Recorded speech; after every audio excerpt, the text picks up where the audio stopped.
Welcome back, guys. Today we're going to work on the Porsche.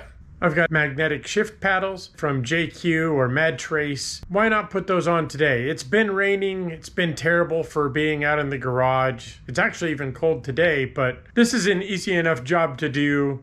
You don't need to be intimidated because it's on a Porsche. It's just like any other car. It's assembled with bolts and screws. So why not knock this out really quick and show you how it's done? Well, first things first, we've got to disconnect the battery since we will be working with the steering wheel and the airbag circuit.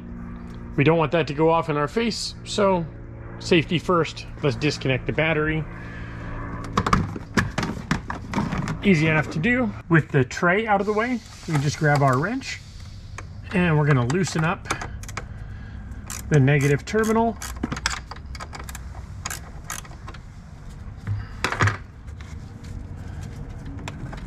And pull that off to the side so that can't touch the battery. And now with the battery safely disconnected, we don't have to worry about the safety systems or the airbag or anything like that. I did pop the doors ahead of time, and the reason is when you close the doors, normally the window will slide up behind this piece of trim. With the battery disconnected, it stays up. And if you close the doors or try to open them, it will not lower automatically. So if you know you're going to be working on the interior, just pop your doors ahead of time.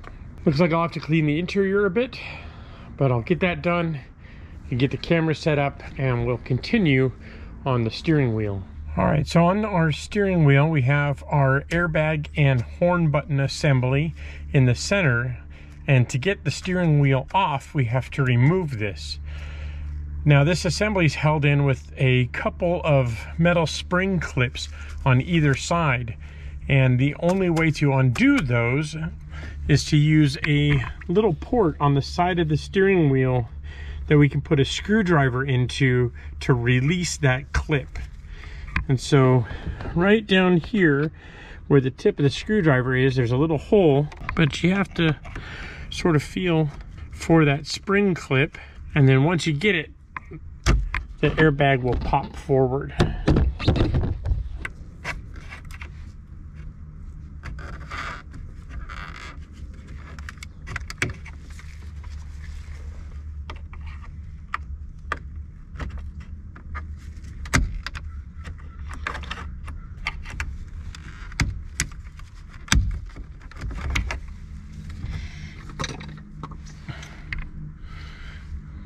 There, and just like that, once you spring that loose, the whole assembly comes out and you can get to the connectors on the back. Now these have little safety locks. You can just use a screwdriver or a pick to wedge these locks up, just like so. And then once the locks are up, you should be able to remove the connector.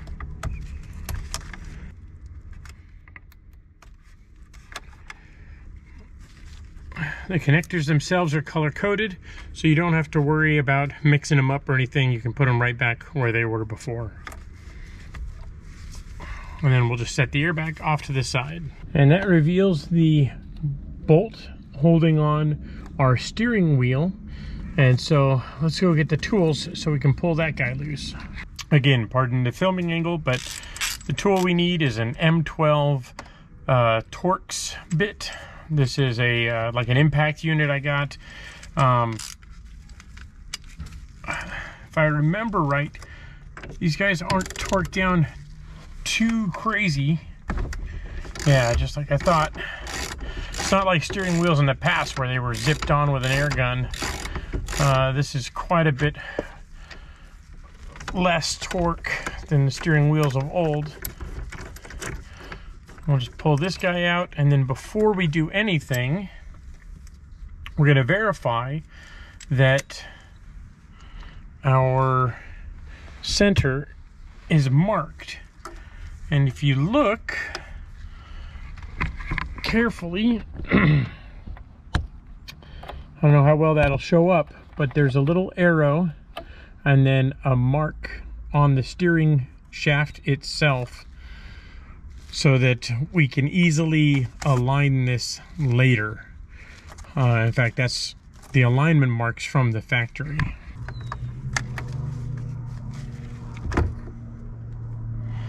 So there's one more plug in here, which is this plug right here for our slip ring. That's for all the controls in the wheel itself. And now that this is free, let's go to the garage and we'll work on replacing these paddles. Before we get onto the wheel proper, I just want to do a quick little unboxing. So this is a set of carbon adjustable magnetic paddles from JQ or Madtrace. You'll see these for other cars as well, not just the Porsche, but BMWs, etc. Opening the box, everything is nicely packaged and very secure. We'll pull these paddles out, get everything out of the box here so we can set it aside. So here's what is included in the kit. We have, of course, the magnetic shifters themselves. Nice thick carbon paddles that are very rigid. The whole shift assembly, or the shifter assembly, which is nicely machined and basically just ready to plug into the wheel. And what I particularly like about this is that we have adjustability here to bring the paddle in and out. We have adjustability here on the outside, on the back, so that I can pull the paddle itself closer or further away from the outside diameter of the wheel. So this matters for gloved hands or proximity to turn signals, wipers, etc. So you can really set it up bespoke to you, your grip, your steering wheel, and your feel, which is not something you get with the entirely like cast aluminum piece. You're stuck with what you got. And then lastly, we have different sized paddles. So if you want to keep closer to a stock size, you can still have all the adjustability and just run the smaller paddle, or you could do what I'm going to do, which is to run the larger paddle to have more options to grab this from different positions with your hands on the wheel. And so this is the way I'm going to go. And next up, we're going to have a look at the wheel itself. Now, before I start pulling the wheel apart, I wanted to demonstrate why you might go this route. And that's basically is when you're on the track and you have gloved hands, you can barely hear that. I don't even know if the mic is catching it. But it's very quiet. There's not a lot of movement in the paddle itself. And thus, there's not a lot of feedback when you're kind of in the heat of the moment on the track. You don't have a very strong tactile feedback, especially through racing gloves. I mean, this is a little bit different. Racing gloves or a driving glove greatly diminish the amount of feel you're going to have for a button press like this on a racing wheel. So my reason for doing that is just that, is I wanted more tactile feedback. And so first step is we're going to have to remove this back cover on the steering wheel.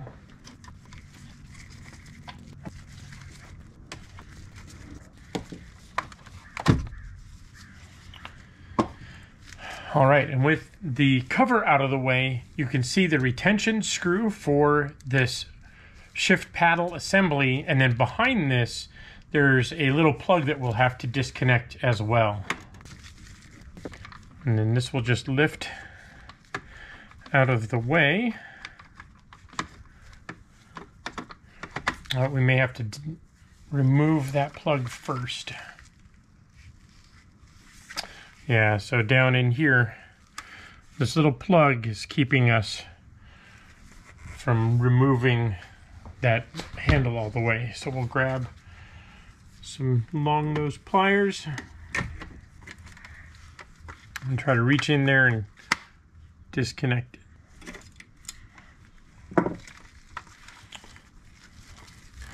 Might as well do the other side while we're at it, because we know we're going to have to disconnect that as well.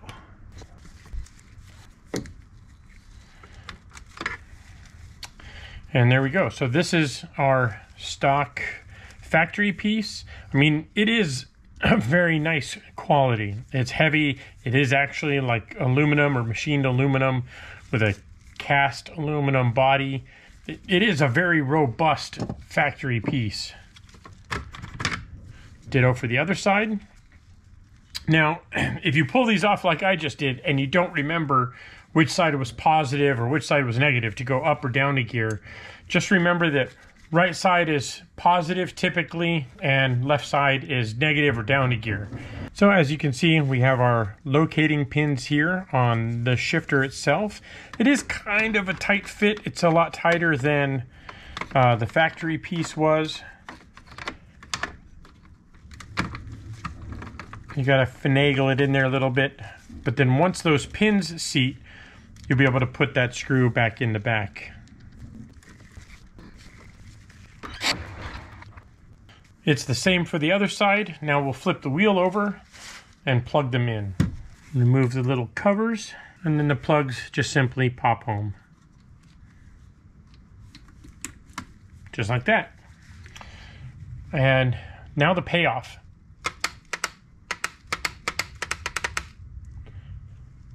So before it sounded like this, and now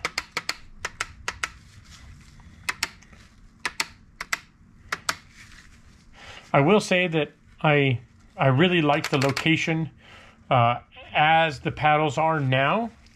What I'll quickly do is just go through and make sure that all these little screws are tight so that they don't come loose. But then we'll go back into the car and make sure that we get this wheel back in place and that everything works like it's supposed to. So as a quick aside, while you have the steering wheel off, now is a fantastic time to clean the steering column, the dash, everything up and around this area while it's easier to reach. It's just mainly for convenience sake. And so that's what I've done, is I've just taken a quick rag, wiped everything down, cleaned it all off, and gotten it ready so that we can put the steering wheel on now. Just like before, what we're going to do is line up our alignment marks and make sure to try and clock our ring correctly. And our alignment marks look good. So then we're just going to take our plug that back into our slip ring, make sure everything is snug. And then we're going to grab our little retainer bolt and we're going to send that guy in. And again, you don't have to torque the bejesus out of this, but we do want it tight.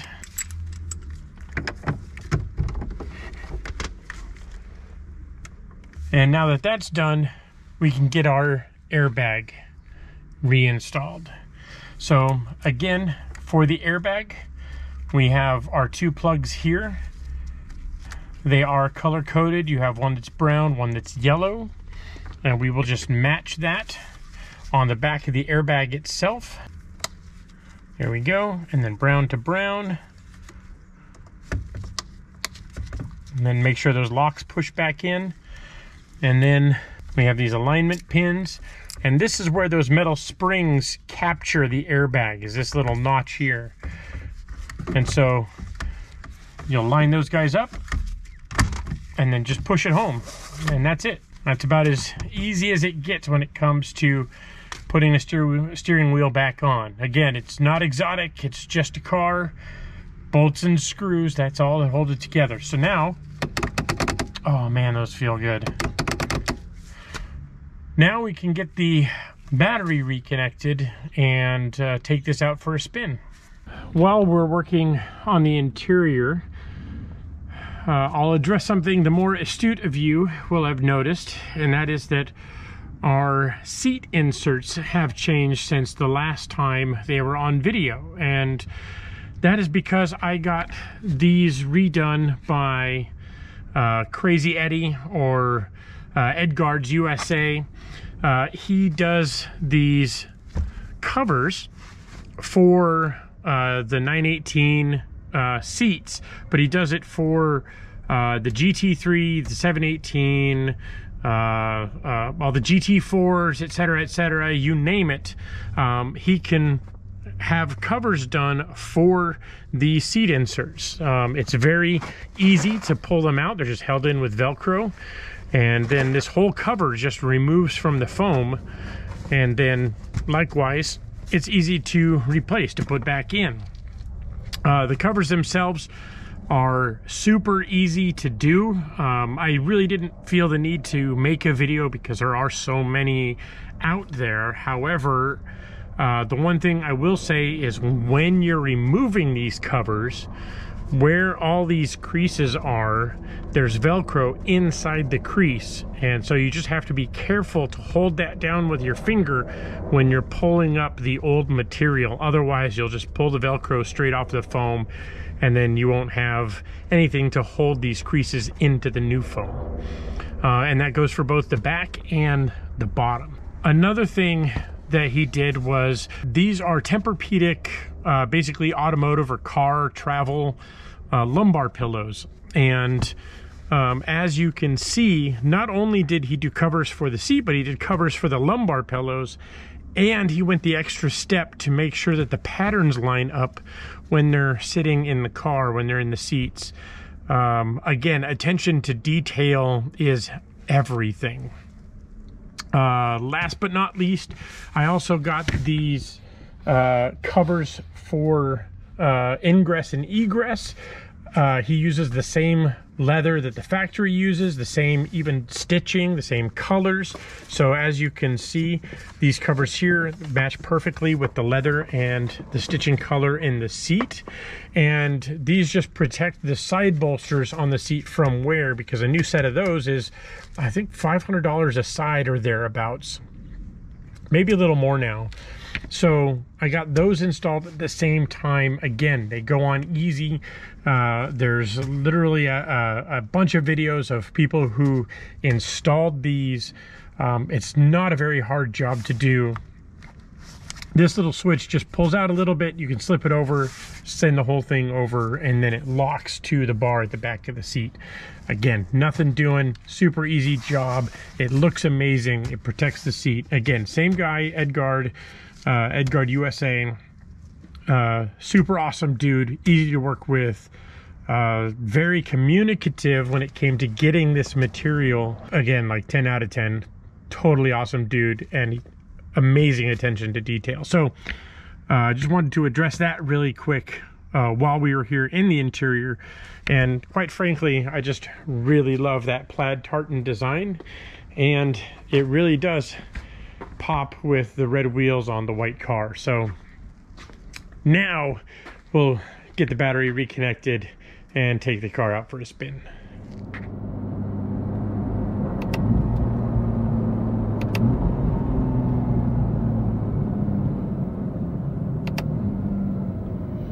All right, so first impressions, just clicking through gears in traffic through town. I really like the tactile feedback of these magnetic paddles versus the stock ones.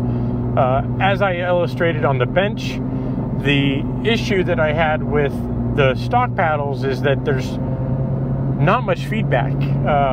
You could pull the paddles at the track and not realize you had shifted, or that you had shifted more than once was the other issue, because again, it lacked that feedback. But with these, you know very well, because you have to put a little bit more force into the paddle when you shift, but B, you get that nice click every time you do so.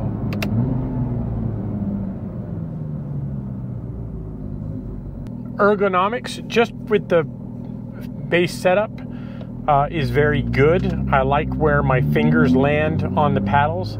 I do like the extended paddles for if you shuffle your hands on the wheel like you shouldn't. You'll be able to find that paddle somewhere. I know I'm as guilty of that as anybody, but I do like being able to find these paddles easily without having to look. You can just find them right under your fingertips. One of the things I was worried about with the kind of thin carbon layup for the actual paddles themselves was that it would bend, it would give, and it seems like a really dumb concern now that I feel it, but they are very solid. Let's just put it that way. And like, they're plenty solid enough that you could grab just the tips or just the ends and shift up or down that way. Again, it's not a real concern. I don't know how many layers are in there, but there's sufficient. We'll get on the freeway here in a second, and if it's clear enough, I'll try and rip through some gears. All right, here we go.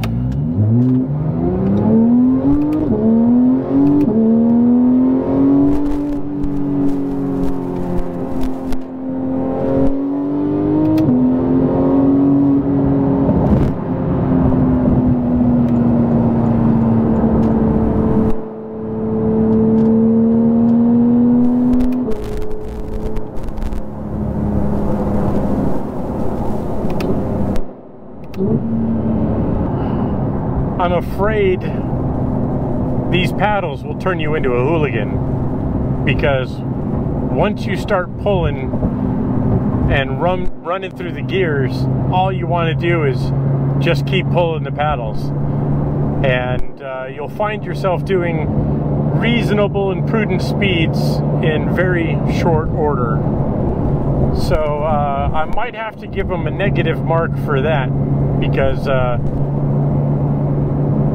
yeah, that feels way too good, and you just want to keep doing it all too often. Well, back in the garage now. I think that since I've become a felon now in our county, I can give a positive review to those new magnetic shifter paddles for the GT3. Honestly, they do feel great. They feel great in hand. They feel great on actuation. All the ergonomics are fantastic. Like, I just can't say enough positive things about them. It really is a simple mod, but one worth doing. So again, if you haven't done this yourself, you see how easy it is. What's stopping you?